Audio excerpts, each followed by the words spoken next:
The moon in all her glory was dying. Even those who knew nothing of the corruption could sense her decline. She had taken on a sickly glow that cast a light of dread and misfortune on New Orleans.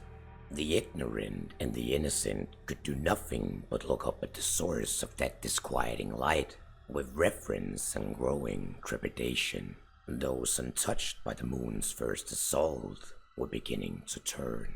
Panic began to spread, and alongside it came despair, exposing more hearts to the devastation of her pallid effervescence. O night's eye, mother of twilight and tide, could you steady your pulse, fall still? Could your light be dimmed and put out? Those who knew of the corruption were recruited to end the tragedy. Hunters from all walks of life and faith gathered behind Mr. Cherry, hoping that in helping him solve his problems, they might also solve their own. But hope is a slippery thing, easily corrupted. Kevin Linus watched from the window of his home by the pond and the willow. Outside, Mr. Cherry waited beside the circle he had drawn in the dirt on so many moonlit nights before. He would not have to wait long. We are all slaves to habit and desire in the end. The sound of her footsteps preceded her grim silhouette, and Mariochenkov walked straight into the circle without hesitation or greeting. The dirty, dripping bag in her hands began to burn first. Her clothes quickly followed, and as the screams began again, Kevin wept. He would scream with her, would share her pain and stop the terrible cycle. But though he tried, no sound escaped his mouth. As the flames grew, twisting their way around Mary's neck, she suddenly snapped her head towards Kevin, and knowing accusatory expression on her face. While Mr. Cherry looked on in sadistic glee, Mary crossed the ritual markings, sparks erupting where they broke, and ran towards the house. When she reached the door, she screamed and tore at the panels until her nails broke and bled. "Why didn't you help me?" she wailed. And then he woke up.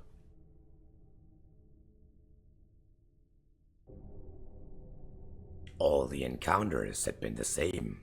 The chase, the trials of blood, the confrontation and the defeat, as cyclical and constant as the moon. The only thing that had changed were the snakes. Kevin Linus had been pursuing Mr. Orwell Cherry for weeks across southern Louisiana. From New Orleans to Baton Rouge and back, the boy had followed the AHA administrator's trail, his focus interrupted only by the hunter assassins Mr. Cherry had hired to stop him. But the moon had been gracious in her blessing, and Kevin had gained an otherworldly intuition for gunplay and combat. All went back to Mr. Cherry, unable to hunt. He finally cornered Mr. Cherry in Ascension Parish. My, how you've grown," Mr. Cherry said as he spread his arms in mock welcome. His three hunter companions kept their guns warily trained on the boy. "Haven't you done enough?" Kevin replied, pointing his pistol at Mr. Cherry's head. But all the man did was smile. "Young man, you're in my way." At that, Mr. Cherry snapped his fingers, and a shot rang out into the night. Kevin looked down to see a red blossom blooming from a hole in his stomach. He looked up, and a second shot rang out. Kevin fell to his knees as he clutched his bloody stomach with a keening wail. "What a wonderful sound," Mr. Cherry said. "Truly fitting that this is the last thing anyone will hear from you." Mr. Cherry walked over to the boy and kicked him onto his back. Tears welled in Kevin's eyes as he groaned and convulsed. But when he moved his hands to expose the bullet wound, he found it had transformed from bloody blossom to writhing vista of protrusions and pulsing sores. And then, as a snake slivered from his bloody sleeve, the snake was small, milky-eyed and covered in blood and viscera of Kevin's flesh. Kevin ripped at the shirt, widening the tear to reveal a coiled brood of small snakes nested in the wound, as if just hatched, scaly maggots uncoiling themselves from his flesh. For 2 agonizing hours, Mr. Orwell Cherry kneeled over the boy's body, tearing and slicing at Kevin's flesh as he moaned in tired agony. "What's happening?" Kevin asked. The question was met with silence and another incision. From the fresh gaping wound, Mr. Cherry plucked the body of a snake. Again and again, Mr. Cherry pulled the snake from the wound. Again and again, the animals sunk their venomous fangs into his hands. It was just what Mr. Cherry needed, and with each overwhelming, nauseating rush, he thrust his hands deeper into the wound, probing for more. The largest snake came from the final incision, a bloody, jagged line from hip to heart. Mr. Cherry's assistants struggled to force it into a bag, and as it writhed, too powerful even for 3 hulking men, it clamped its jaws around the ankle of the tallest hunter.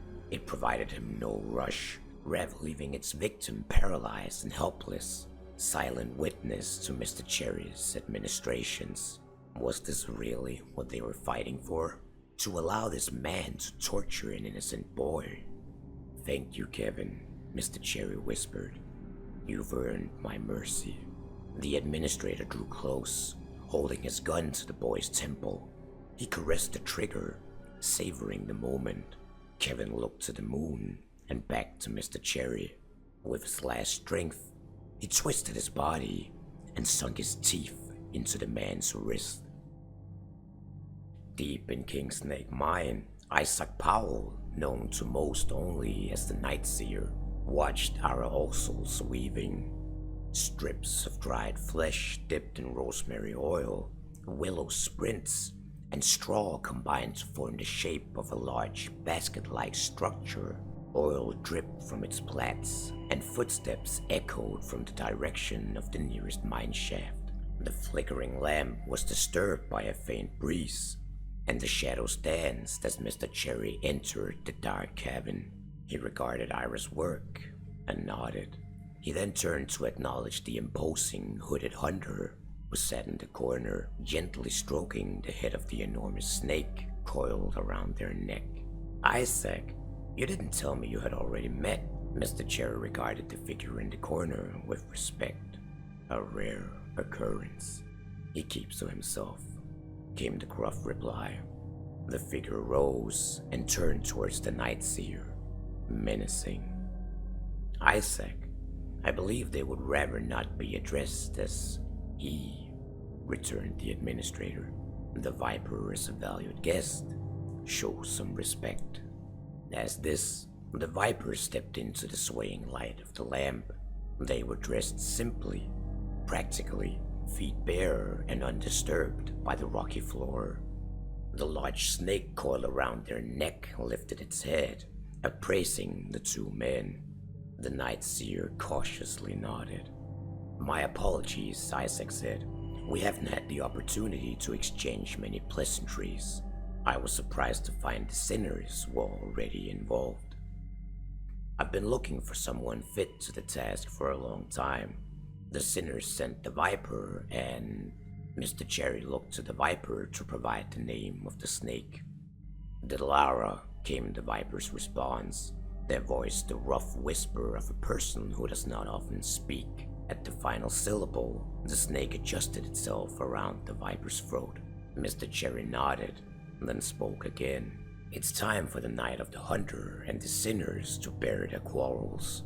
We need to work together, much as that pains us both." "You think Finch would like hearing you say that?" Powell scoffed. "Isaac, you know I believe in your vision, but I must maintain my position with Finch until the time is right." Something dangerous glinted in Mr. Cherry's eyes as he spoke. Isaac grunted. "But politics aside, This is why we're here. Mr. Cherry raised his arm, and a snake silently slithered from his sleeve. There's a new breed, already adults after only a few days. Exquisite venom and so hungry. Mr. Cherry paused before looking between Isaac and Viper. Simply insatiable. It was unclear if he was referring to the snake or himself. He smiled. Ira Osel's mother had taught her to weave baskets, and she still found comfort in the repetition of the work, now seeking distraction from thoughts about what she should be asked to do. The Night Seer had trusted her with the task, much to the chagrin of Nadja, his most loyal acolyte. As the others argued and planned, Ira wondered about the relationship between Mr. Cherry and the Night Seer. Who was exploiting who? But she didn't really care.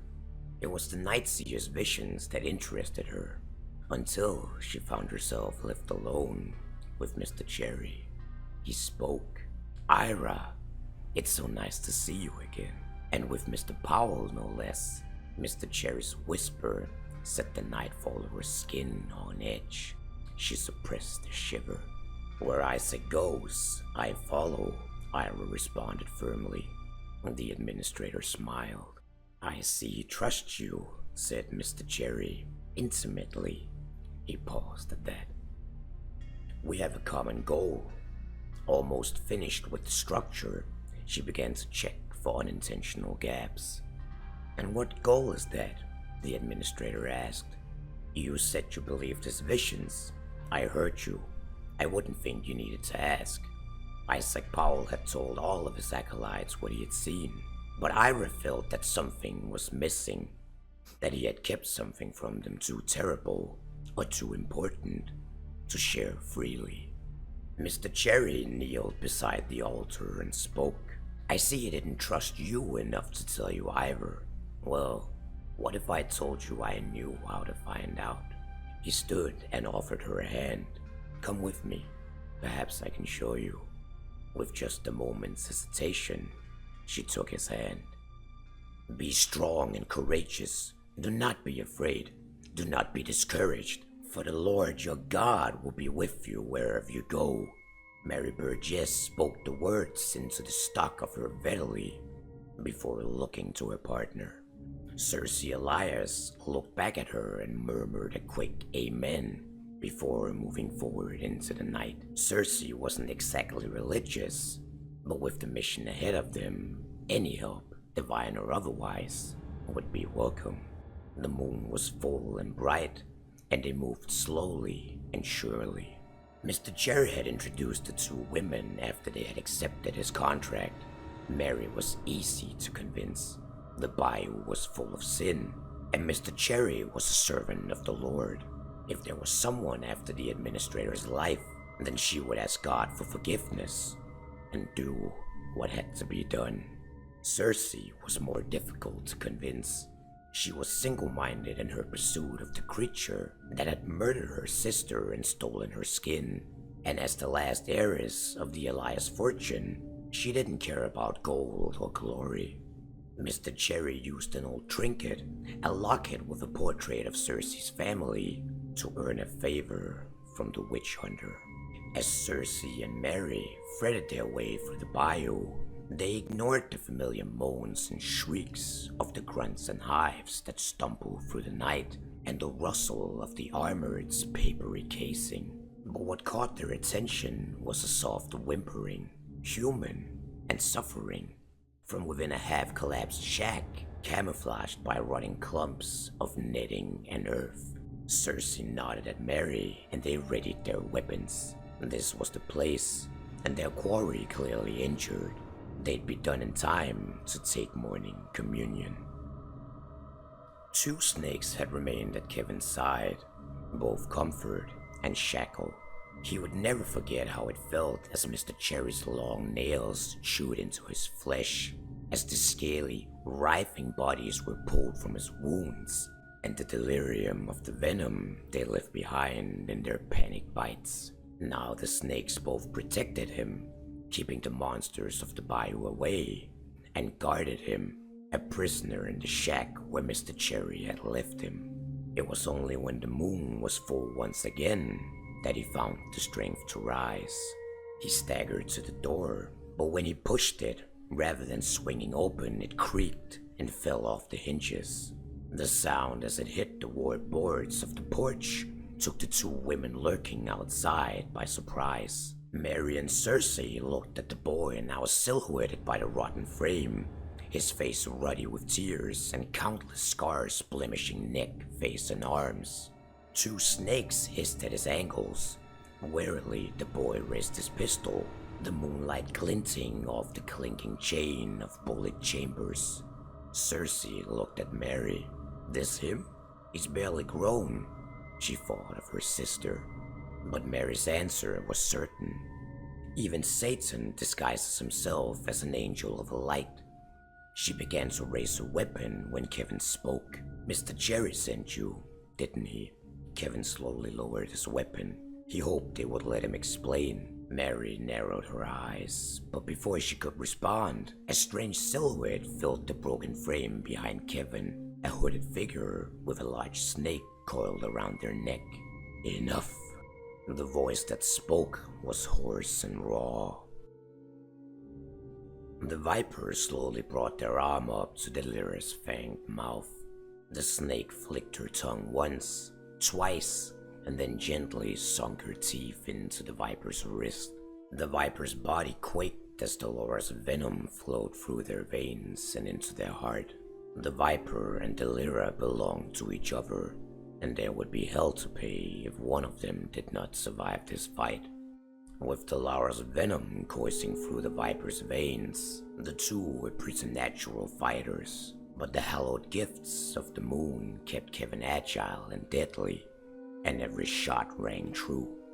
Meanwhile, snakes of all sizes were rapidly converging outside of the shack, surrounding Mary Burgess and Cersei Elias, where they now stood back to back. Inside, bullets ricocheted and splintered the walls as Kevin and the Viper fought.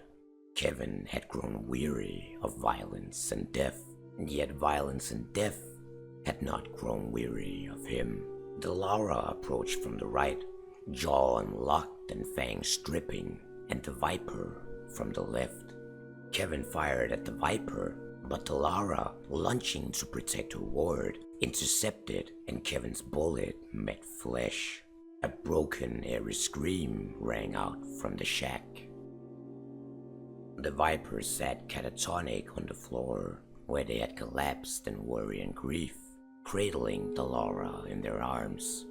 Cersei had applied a healing salve, and Mary had bandaged the wound and staunched the bleeding, but the damage had been done. As Delara sought comfort around the Viper's neck, it was Mary and Cersei who set out to follow Kevin's trail. As they left, another visitor arrived, one of the moon's largest snakes, mottled brown, and the only survivor of the slaughter. The Viper remained still as it approached, tongue tasting the air, slithering from right to left. When it reached striking distance, it paused. Its tongue tasted the air once more. Then it struck. But the Viper was quicker, pushing one thumb down the snake's throat and gripping the head. The snake struggled to bite, its fangs dripping venom, but the Viper's grip was too strong. The Viper had been taught to respect predators, and that every predator has a weakness. This abomination was no different. Delara, let us feast. The Viper moved quickly, taking the moon's snake between their teeth and tearing, giving the smaller pieces to Delara. Then, with the now slack jaw of the dead snake, the assassin dug the fangs, still covered in venom, into their own neck. The effect was immediate. The Viper heard conversations and screams as if of a crowd, reeling at the injection of raw, experiential information. They heard Mr. Cherry convincing Kevin to join him at the circle. They heard the screams of those burned alive in Cherry's dirt circle. They heard Kevin crying and waking up from nightmares and the screams of Mary Ochenkov.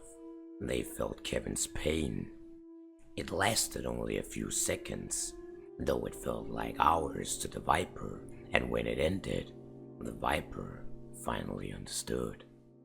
Kevin was not the enemy, and Mr. Cherry had to be stopped. The Viper rose to their feet and gently wrapped Alara around their neck once more. From a pouch at their side, they pulled a face shield made of wicker and placed it on their face. They would face many more snakes before they removed it. The vile fumes of the black dye filled Ira Osel's nose, and she fought the feeling of panic rising in her chest as she tightened the blindfold around her eyes. She did not know how Cherry had learned of the ritual, but immediately she could feel it had worked. As she wandered through the cool dark of her mind's eye, the visions began to come in bright, intense flashes. She stepped tentatively into the tub of black liquid, aware of the dye staining her legs and pooling in the surrounding mud. Pulling a razor from her pocket, she began to shred her ropes and looked into the light. The truth of the Night Seer's visions was monstrous, and he had kept it from them all, pretending to a purpose to which she had no allegiance. Everything they had done would bring pain and horror to those they loved, and she would say and do things she already regret. Ira cut at her right sleeve. It fell into the dye. The Night Seer following her own tracks, the razor cutting through her left sleeve, Mr. Cherry telling Isaac of her betrayal, the razor meeting with soft flesh, Isaac raising his gun to her head, blood pooling in the gash and dripping into the inky black water. She retched again and wept. Kevin didn't make it far from the shack. Instead, he curled himself into a patch of brush and rocked, the screams of the Viper over Delara becoming one with the screams of Mary Ochenkov as she burned. He wished the moon would comfort him again, but she too was sick and tormented. He had failed, so he rocked and rocked and rocked. It didn't take Mary and Cersei long to find him. He was tired, so tired, so he sat very still and waited. Next, voices. The Viper, now masked, had caught up to the hunting party as well. He had failed, and now he had been found. He did not make a sound as the women pulled him from the bushes. "Why is it?" the Viper's rough whisper began, muted slightly by the wicker mask, "that that man wants you dead?" "Because I want to stop him. If I don't stop him, people will keep dying, and the moon will fall." "How many have you killed?" the Viper asked. "None. I made sure none of them died." Kevin was vehement. "The only blood on my hands will be his." The Viper looked to Mary and Cersei, nodding at the expression they found there. They lowered their weapons. Mary was the first to speak. "Child, I cannot in good faith strike you down knowing what I know now." The Viper had told her of their vision, and it matched what she had heard from the hunters Kevin had bested. The bastard was probably lying to me too. Let's go see what he has to say for himself. Cersei offered her hand to Kevin, and when he cautiously took it, hoisted him to his feet. The Viper picked up Delara and placed her once more around their neck. They nodded. "To the mine." The group of four cautiously entered King Snake Mine to the sound of gunfire echoing from its depths. Mr. Cherry had told only a handful of hunters about his sanctum. They paused, listening, but as they did, the gunfire stopped. "Enter now and witness the end of the Night Seer, or go your own way." The voice echoing from the mine belonged to none other than Ira Osels. The four looked at each other, then headed deeper into the mine. At a junction in the flickering light of the oil lamps, they found Ira Ossels and the Night Seer poised in a standoff with weapons drawn. They were both ragged from fighting, and bullet cases littered the floor. "And what's all this about?" Cersei asked. "His vision is nothing but a means to send us all to hell. I will not let him corrupt another soul for his gain," Ira said. "And here she took a deep breath, clearly winded from the fight, "am going to stop him. I will cut out this false seer's tongue and we can continue our work." The Night Seer hissed in reply, eye still fixed on Ira. "And I see you've brought the boy." "The boy isn't our enemy," Cersei said, walking confidently towards the Night Seer. "We've been lied to." Kevin felt a reassuring hand on his shoulder. It was the Viper. He took a step forward. "Listen, okay, Mr. Cherry? We need to stop him." Kevin's voice grew more confident as he spoke. "Stop me from doing what exactly?" Everyone turned at the sound of Mr. Cherry's voice, but he was not in the room. A trick of the mine's acoustics. He must be deeper down. Kevin began to panic as visceral memories ripped through him at the sound, but he was not so shaken to forget the gun at his hip, and now he raised it, ready to face Mr. Cherry once and for all. It was time to end this. There was someone, something, in the mine, deep, trapped, keening with grief and rage. Never mind that Ira could not focus on the figures of Kevin or Mr. Cherry in her visions now. Both were blurry, hazy, blocked. Never mind that Isaac Powell had his gun trained on her and that 4 more arrivals had just complicated their standoff. That she could handle. But whatever was at the bottom of that mine, she wasn't sure any of them were prepared to handle that. The others continued their arguments, unaware. Mr. Cherry buying time with meaningless words and empty smiles. Kevin stammering on about the moon, and that damn nun always quoting the Bible. Mr. Cherry was addressing them all. "And what can this child give you that I cannot? Your honey words will no longer tempt God's children." Mary went to stand by Kevin's side. The boy was trembling, but he steeled himself for the fight. Cersei and the Viper joined Mary beside Kevin, forming a line against Mr. Cherry. "But the devil gives excellent rewards," Mr. Cherry retorted. He looked at the 4 hunters before him and the 2 seers behind them. They were all talented hunters, and if they managed to work together, Mr. Orwell Cherry would lose his life. But if he had just 1 hunter on his side and a little time, he might make it out alive. "Mister, please, whatever you're doing, whatever you've done, it can end here and now." Kevin trembled as he confronted the administrator once more. "You're right, my dearest Kevin. It can, and it will. You've helped me more than you'll ever know. Farewell." And at that, he snapped his fingers again. From behind the 4 hunters, Isaac Powell moved his sight from Ira to Kevin and fired. And Kevin fell. In that moment, it felt as if time had stopped. The hunters froze in disbelief as Kevin's body crumpled to the ground. They did not try to stop Mr. Cherry and Powell as they ran towards the surface ward passage. The Viper fell to their knees and cradled Kevin in their arms. It was the dynamite, lit by Mr. Cherry as he ran, that brought them all to their senses. An explosion, a rumble, and a collapse. They were trapped in Kingsnake Mine. The lamps hanging from the walls stopped shaking as the dust and rocks settled around the 5 hunters left in the mine. Cersei walked over to assess the damage to the entrance. They could dig themselves out with the tools left by the miners, but it would take hours. She looked back to the Viper and the boy. The Viper gently cradled Kevin as he bled out on the floor. Enemy or uneasy ally? No one deserves this. And then Kevin blinked.